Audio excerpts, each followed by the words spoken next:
Track, this hanging mass is 9.72 grams.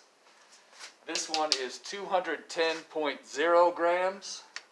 Here I have some blocks. Notice this spacing between that and there is exactly 1 meter, 100.0 centimeters. This isn't the best ruler, but it'll work. You can see it's kind of messed up. This gives you the height of the blocks. Hopefully you can use that to figure out the angle that this thing is at. Good enough? Now I'm going to run this thing. I'm going to turn this on and I'll explain the data in a minute. But so from everything I just told you, you should be able to get a theoretical value of the acceleration. To get it experimentally, I'm going to start this timer here. Whoops. Let me delete this old run. Okay, here we go. Ready, Angus? Yeah. 1, 2, 3, go. Okay. Turn this off. Now if you come over here, I'm just going to grab the first few data points before it hit.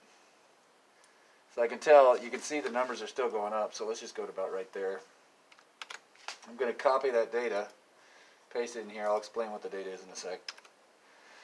So what we just found was the computer used that smart pulley, that PhotoGate, to find the velocity in meters per second versus time.